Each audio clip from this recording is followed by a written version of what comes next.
Welcome back to the Night Shift Journals. When we last left Emma Chun, she had just read the final, terrifying entry in Sarah Mitchell's journal. Her father, Dr. David Chun, is not dead. He is trapped. He is trapped. Alive, in some horrifying fashion, for 20 years in the hospital's sub-basement. Sarah died trying to free him and left behind one last clue, evidence hidden in the hospital chapel. Tonight, the hunt begins. In Episode 3, The Lazarus Protocol, Emma must retrieve that evidence and uncover the full, monstrous scope of Dr. Cross's experiments. This is a story of a daughter's desperate search, a survivor's confession, and a descent into a darkness that has been waiting patiently for a new subject. If you are ready to descend with Emma, to unlock the secrets of Level B3, be sure to subscribe and turn on all notifications. And let us know in the comments. If you found that key, would you use it? But for now, the sun is up. But the shadows of St. Catherine's are longer than ever. Settle in. The truth is about to be exhumed. Morning. For Emma, the word had lost its meaning. The sun was just a brighter, more intrusive light bulb. Sleep hadn't come. It couldn't. Sarah's last words echoed in her mind. Chapel. Behind the statue. B3 213. She was moving on pure, uncut adrenaline. She had showered, changed, and was back at St. Catherine's by 9 a.m. Not as a nurse, but as a ghost. The hospital chapel was located in the oldest wing, the St. Francis wing. Built in 1920, it was a relic, rarely used, kept open for tradition in the occasional, desperate family. Emma pushed the heavy oak door. It groaned in protest. The air inside was cold, thick. It was a suffocating cocktail of smells. Decades of stale incense, lemon oil polish, cheap wax, and the dry, papery scent of decaying hymn books. Dust motes danced in the light bleed from the stained glass windows. The room was empty, just rows of dark wooden pews facing an altar. And to the right of the altar, she stood. St. Catherine, the hospital's patron saint, a life-sized plaster statue. Her face serene, her painted eyes looking blissfully upward, completely ignoring the suffering in the building that bore her name. Emma's footsteps echoed on the stone floor. It felt like a desecration. She looked around. No one. She slipped behind the statue. The air was even colder here, the space cramped and dark. The back of the statue was rough, unfinished plaster. She ran her hands along the wall behind it. Stone smooth, cold. Come on, Sarah. Where? Her fingers brushed over a seam. A single rectangular stone that felt ... different. The grout around it was newer. She pressed. It didn't budge. She pushed her fingernails into the seam. It was loose. She worked her fingers in, the old mortars crumbling.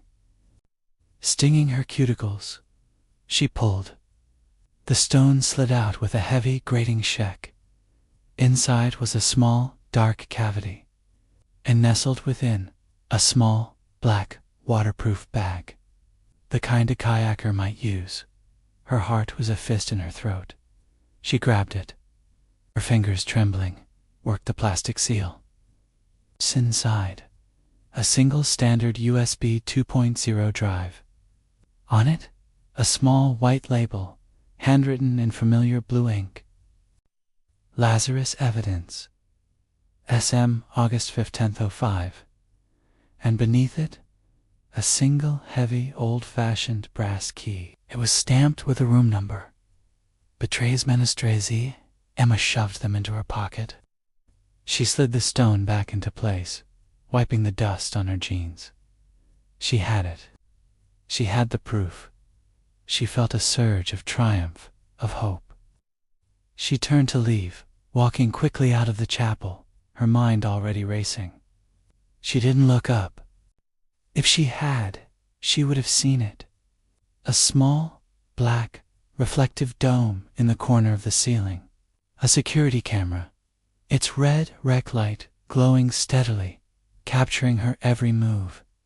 In a windowless room on the ground floor, a hospital security guard, bored, rewound his monitor. He watched the young nurse walk into the chapel. He watched her disappear behind the statue. He watched her emerge, her face pale but determined. He picked up his phone. "Sir? You were right. That nurse, Chun. She just went into the old chapel." "Yes, sir." "Behind the statue." "Yes, sir. It looks like she found it." As Emma stepped out into the main hospital corridor, her phone buzzed. A text from Marcus. "Marcus, Emma, hospital security just flagged your ID. Someone's tracking your movements. Be careful." The triumph vanished, replaced by a cold dread. They knew. She hadn't just found the evidence. She had sprung the trap. "My place, now." Emma didn't text back. She called. She walked, not ran, out of the hospital, her ID badge tucked into her shirt, her head down. Every security guard felt like an executioner. Marcus's apartment was a cluttered bachelor pad in Cambridge, smelling of stale coffee and ... something faintly like formaldehyde. Radiology humor, he'd called it. Right now, it was the safest place on earth. "They're tracking me, Marcus," she said, locking the 3 deadbolts on his door. "I know," he said, his face grim. He already had his laptop open on the kitchen counter. "I'm logged into the hospital network on a proxy. Whoever flagged you, it's high-level administrative. It's not just some bored guard." "It's Cross," Emma whispered. "It has to be."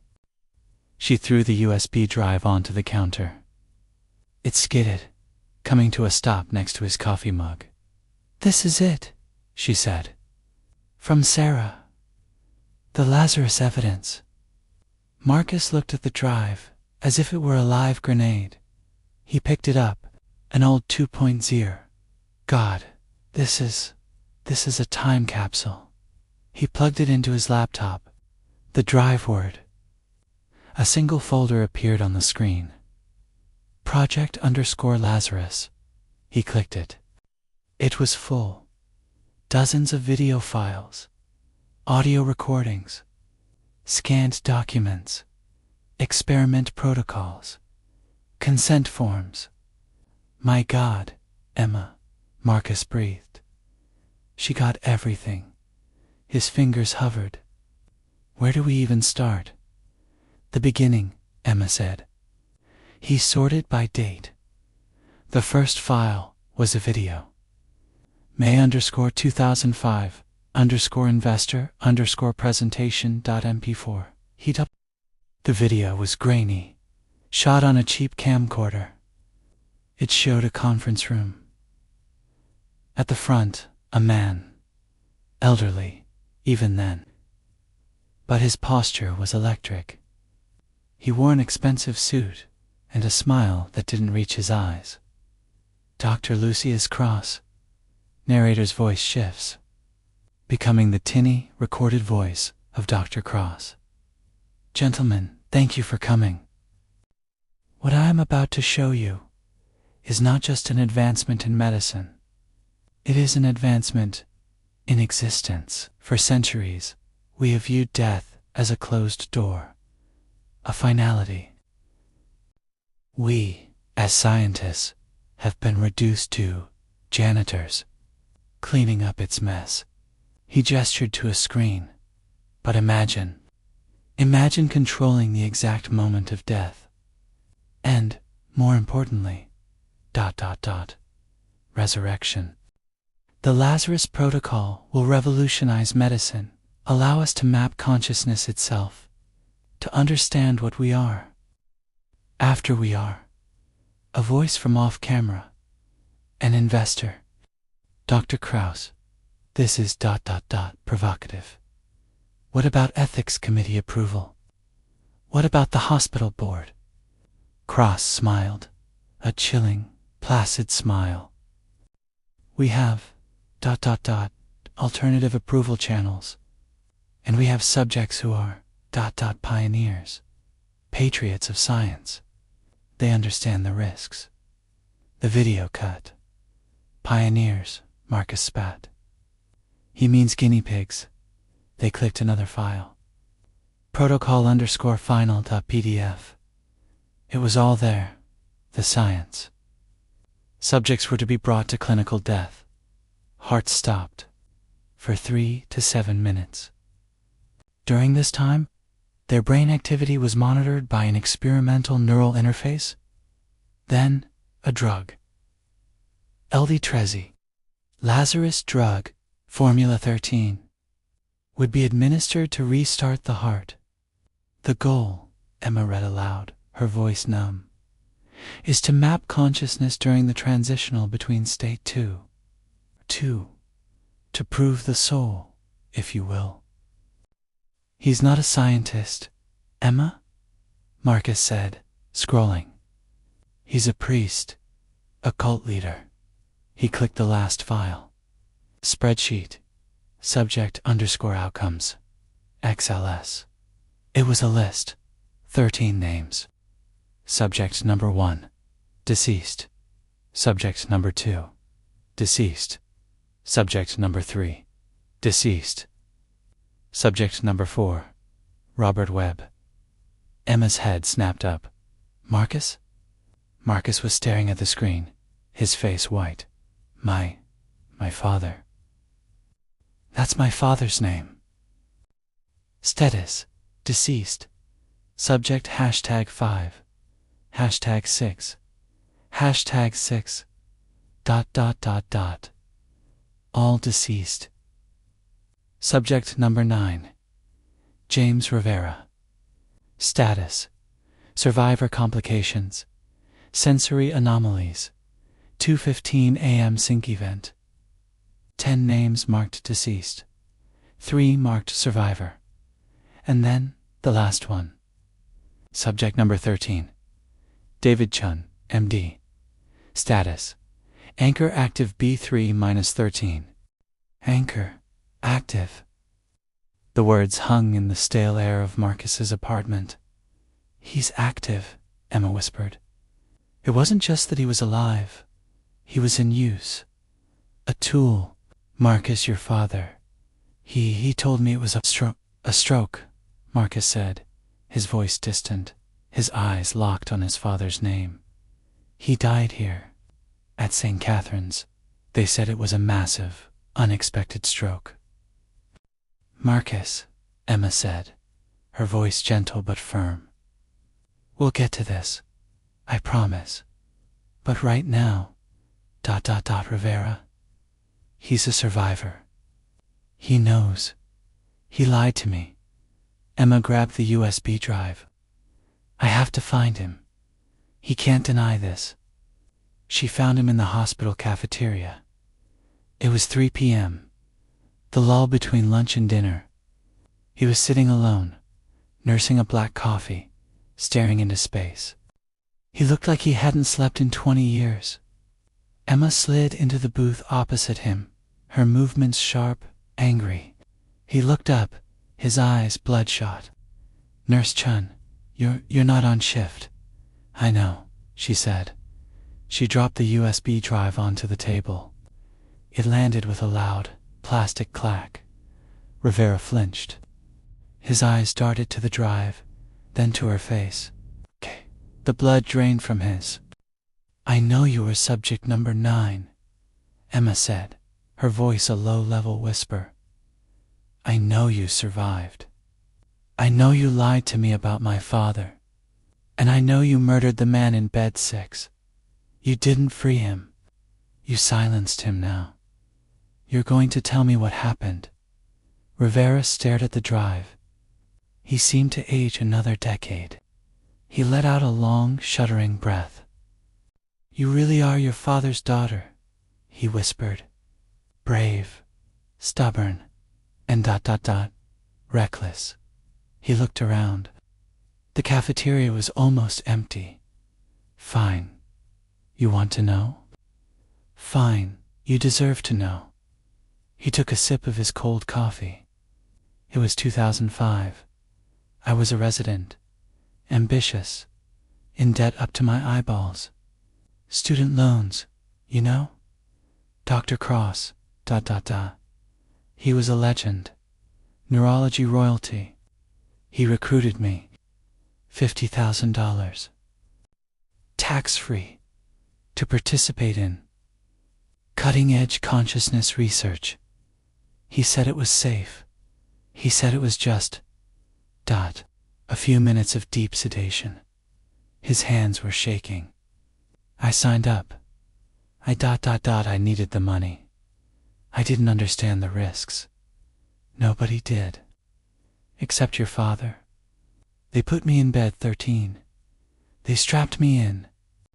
Cross was there, and a young Claire Thompson. And Sarah Mitchell. She looked so scared. She was the one who held my hand. They pushed the drugs. I felt cold. And then, nothing. They stopped my heart for 4 minutes. I was dead, Emma. I was dead. He was looking through her, back into that room. I saw things. It's not a light. It's not a tunnel. It's a void. A gray, endless place. And it's not empty. There are others. Presences, shadows. I was stuck. I couldn't move forward. I couldn't go back. I was just there. In the gray. And then, he shuddered. They brought me back, the LD-13. It felt like being born and being electrocuted at the same time. The pain was indescribable. When I woke up, I was different. I could feel things. The hospital, the the resonance. And at 2:15 a.m., every night, I feel it, a pull. Like a fishhook in my soul, tugging me back to that gray place. Back to them. The man in bed 6. Emma pressed. Number 6. Was he like you? He was, Rivera said, his eyes wet. But he was, broken. He'd been in and out of psych wards for 20 years. The protocol shattered his mind. He was in constant, agonizing pain. That drug I gave him. It wasn't murder. It was severance. It was the only way to cut the fishhook to let him go. It's what I pray for, every single night. My father, Emma said, her voice tight. Subject 13. Rivera closed his eyes. Your father, He was different. He was the only one who went the full 7 minutes. And came back lucid. He came back, wrong. What do you mean wrong? Rivera leaned in, his voice a terrified whisper. He could see them, Emma. All of them. The 10 who died. The ones trapped in the gray. He didn't just visit their world. He connected to it. He became a bridge. A doorway between our world and theirs. And that, Rivera said, is why Cross kept him. He wasn't a failed experiment. He was the ultimate success. Emma stumbled back into Marcus's apartment. The sun was setting. The world was drenched in a bloody, orange light. She told him everything. About Rivera, the gray void, the fishhook, the bridge. Marcus was silent through all of it. He just stared at the spreadsheet on his laptop, at the name, Robert Webb. Subject number 4, deceased. When she finished, he spoke, his voice quiet and dead. My father, Robert Webb, Marcus ... He died on that table, didn't he? Marcus looked up, his eyes burning with a cold, analytical fury. He died and crossed ... that bastard. He faked the death certificate. What are you talking about? I've been investigating this for 10 years, Emma. Emma stared at him. What? It's you? ... You never said anything. I couldn't. I thought it was crazy. I thought it was just ... grief. But it never added up. Marcus stood up and began to pace, his movements jerky, frantic. My father was 45. Healthy, he came to St. Catherine's for a sleep study. That's what he told my mom. A paid sleep study. He never came home. They told us it was a stroke. Massive, in his sleep. No autopsy, they said. Out of respect. I was in med school. I pulled strings. I got the MES report. The real one, from the morgue, before they sanitized it. His voice cracked. It wasn't a stroke. It was unexplained brain hemorrhaging and ... Multiple needle mark contusions on the scalp. Not the arm, Emma. The skull. He was trying to plug them in. I became a doctor.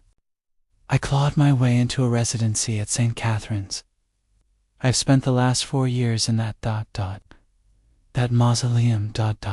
digging, trying to find anything. But they buried it. They buried it all. Until Sarah's journal. The pieces clicked into place. Their meeting, their friendship. It wasn't an accident. You've been collecting evidence, Emma realized. Yes, Marcus said. He went to a bookshelf, pulled a thick binder from behind a row of radiology textbooks. Documents, testimonies from other families. I've been tracking them. The other survivors. The other deaths. I've been trying to find a pattern. He slammed the binder on the counter, and I've been tracking him. He pulled up a file on his laptop. A beautifully designed website for a philanthropic organization, the Cross Neurological Research Foundation. Dr. Lucius Cross, Marcus said, his voice dripping with venom. 87 years old. Officially retired in 2010. Sits on 3 hospital boards. But he still publishes, under pseudonyms, in fringe journals, about ... transhuman consciousness and neural anchoring. My God, Marcus, Emma whispered. Rivera said my father was the anchor. The bridge. Exactly, Marcus said, his eyes wild. The experiments never stopped. Cross didn't stop in 2005. He just perfected it. He's been using your father for 20 years as a battery, a power source, to keep that great place ... open for his research. Emma looked at the brass key in her hand. Tres menos trece. She looked at Marcus. Their eyes met. The grief, the fury, the years of questions ... It all coalesced into a single, hard point of certainty. Tonight, Emma said. We're going in. Tonight. Marcus balked. Emma, we need a plan. We have the key, Emma said, her voice cold. We have the evidence. What we don't have is time. They know I have the drive. They're tracking me. If we wait, they'll move him. They'll delete him. She held up the key. You're in radiology. You can monitor the security feeds. You can be my eyes. And you? 8 p.m. My shift starts. I'm going to be 3 to 13. I'm going to find my father. 8 p.m. The clock clacked. The ICU doors hissed shut. Emma Chun was on the unit. But she was a phantom. Her body was on autopilot, checking vitals, titrating drips, documenting charts. Her mind was 3 floors below, in the dark. She had the brass key in the pocket of her scrubs. It felt like a block of ice against her leg. Marcus was in radiology, 1 floor down, logged into the camera feeds. Their text chain was a series of terse updates. Marcus, I'm in. I have eyes on the B-level elevator bank. It's quiet. Marcus, security shift change is at 2 a.m. The 15 minutes before and after are always chaos. That's your window. Emma. Copy. Emma tried to look busy. She tried to look normal, but her hands were shaking. Nurse Chun. Emma jumped, dropping a saline flush. Claire Thompson was standing right behind her. Her face was etched with a new, profound anxiety. You're all right? Claire asked. Her voice was ... soft. The granite exterior was gone. I'm fine, Miss Thompson, Emma lied, bending to pick up the flush. Just tired. Stop, Claire said. Not an order. A plea. She pulled Emma into the empty charting room, the same room where Emma had found the note from S. Wanell. I know you have the journal, Claire whispered, her eyes pleading. And I saw the security flag on your ID. Emma, they are watching you. Whatever you're planning, please, for your own sake, don't do it. Why? Emma snapped, her fear turning to anger. Why do you care? You lied. You were there when Sarah died. Claire's face crumpled. The tears that had threatened for 20 years finally fell. I was, she choked out. I was on the roof. I followed her. I was worried about her. She was talking about freeing Dr. Chun, and you let her jump, Emma accused. No. Claire's voice was a desperate hiss. She didn't jump. She was pushed. The blood drained from Emma's face. I saw him, Claire whispered, tears streaming down her face. Dr. Cross. He was there. He was, ... talking to her. He told her she was a loose end. He ... He grabbed her, and he ...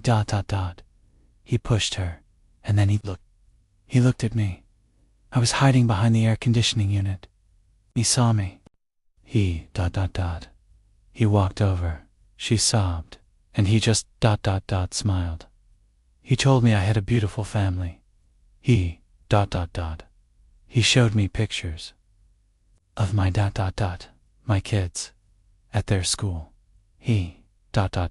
he said. Such a tragedy. Suicide. And I nodded. I was a coward. Had a family to protect. I ... I lied. I've been lying for 20 years. Claire was shaking, holding onto Emma's arms. He is a monster, Emma. He will not let you leave this hospital alive if you get in his way. He has my father, Emma said, her voice cold. Claire saw the resolve in her eyes. The same resolve she'd seen in David Chun, in Sarah Mitchell. She reached into her own pocket. She pulled out her master key card.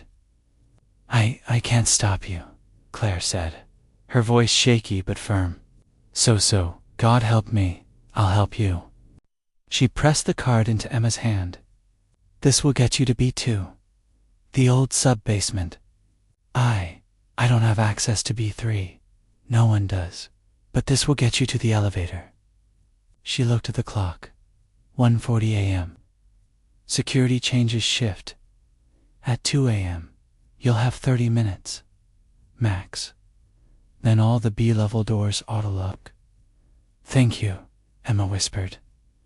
Go, Claire said, wiping her eyes, her face hardening back into the head nurse mask. Save Dr. Chun. Sarah. Sarah would have wanted that. 1:45 a.m. Emma walked out of the ICU, doing a full supply inventory in the B1 basement, she told Tom. Tom grunted. Rather you than me. That place is creepy. She walked to the staff elevator. Her heart was a muffled drum. She swiped Claire's card. The panel lit up. B1, B2. And, just as Sarah's journal had implied, a small, dark keyhole slot. She looked around. The corridor was empty. She pulled the brass key from her pocket. She inserted it. It turned with a heavy, satisfying click, and a new button illuminated. A button that hadn't been there a second ago. A dull, ominous red. B3. The elevator was old. It didn't move so much as it groaned. The sound of rattling cables and grinding metal was deafening. It was descending.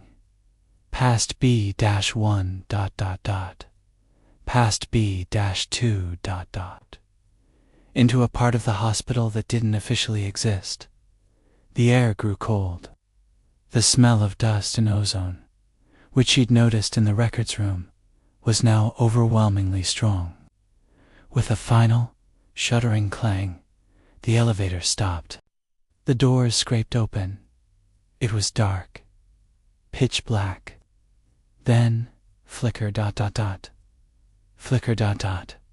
Buzz. A motion sensor fluorescent light directly above her snapped on, bathing her in a sick, green-white glow. She stepped out. The B3 corridor. It was ... clinical, but abandoned. Dust covered everything. A gurney, parked against a wall, was covered in a thick, gray shroud. But it wasn't silent. A low, powerful hum was coming from the end of the hall. The sound of heavy machinery. She followed the signs. Rooms 1 through 12 were empty, their doors ajar, their interiors gutted. Then, room 13. The door was different. It was heavy, sealed like a submarine hatch. And next to it, a small, red occupied light glowed. This was it. She took the key. Her hand was shaking so violently she could barely fit it into the lock. She turned it. There was a loud hiss, the sound of a pressure seal releasing. The door clicked open. Emma pushed it. The room was not dark. It was lit by the cold, blue-white glow of dozens of monitors. It was an operating theater, a laboratory, and in the center, ... a bed. A man was in the bed. He was in his late 50s. His hair was gray, his face gaunt, his skin pale and waxy. But it was him, older, worn down by 20 years of this nightmare, but it was him. Her father. He was connected.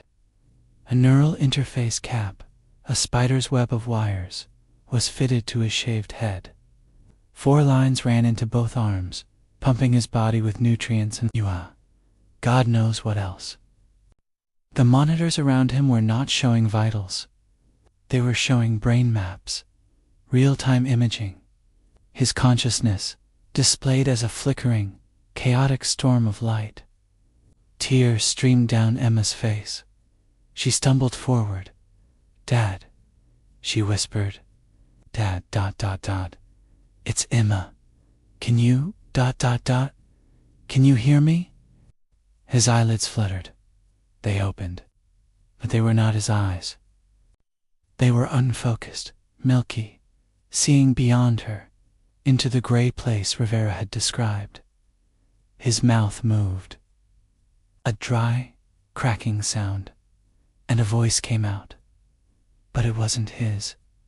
It was ... voices. A dozen of them, overlapping. Male, female, old, young. A chorus of the dead. Emma ... Sarah. He's coming ... Can't hold them. 2:15. The door is opening ... The door ... Emma recoiled. What? ... What did they do to you? She realized. He was the bridge. His consciousness. It was merged with the others. The 10 who died. He was ... a container. Experiencing all their deaths, all at once, over and over. Beep, beep, beep. A new sound. An alarm. A red light flashed on the door. Silent alarm. Security. Her phone vibrated in her pocket. Marcus. Emma, get out. Get out of there now. Dr. Cross. He just entered the hospital. He's in the elevator. He's coming down. At that moment, her father's eyes... they focused. The milky haze was gone. For one lucid second, his eyes were his. They locked on her, and his voice, his own voice, clear and strong, cut through the others. Emma, run. He wants you. Number 15. His eyes widened in terror. Don't let him finish the circle. The machines connected to him began to wail, his brainwaves spiking, a violent red storm on the monitors. Emma heard them.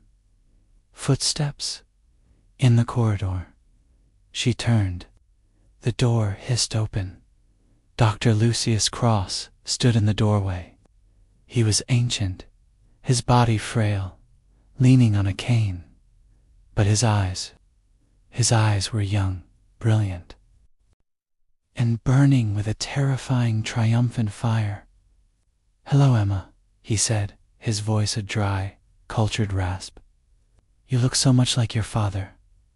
Behind him, 2 massive hospital security guards blocked the exit. I've been waiting, Dr. Krause said, taking a step into the room. Waiting 20 years for you to come home. Emma was trapped. The clock on the wall clicked. 2:15 a.m. The monitors all flatlined, then exploded in static. The lights in the room flickered, and in the sudden strobing darkness, Emma heard them whispers in the air. 14 voices, all calling her name. Dr. Krause smiled. Welcome to the Lazarus Protocol. Subject number 15. Trapped, Emma has found her father, only to be caught by the monster who imprisoned him. She is not a nurse. She is not an investigator. She is Subject 15. What does Dr. Cross mean? Finish the circle. What happens now, at 2:15 in that unholy room? The answers will have to wait. The story of the Night Shift Journals will continue in episode 4. Be sure to subscribe and turn on all notifications. You must find out what happens next. But for now, the immediate, visceral terror... You can let it go. You are not in that room. You are not trapped. You are safe. The confrontation is over. For tonight, it is time to let your own mind rest. To let the adrenaline fade from your body. To let your breathing slow. We now begin our 30-minute black screen sleep aid. There are no more alarms. No more whispers. There is only the sound of my voice and the stillness of your room. Let the darkness be a comfort. Let the silence be your shield. You can rest. You are safe. Sleep now.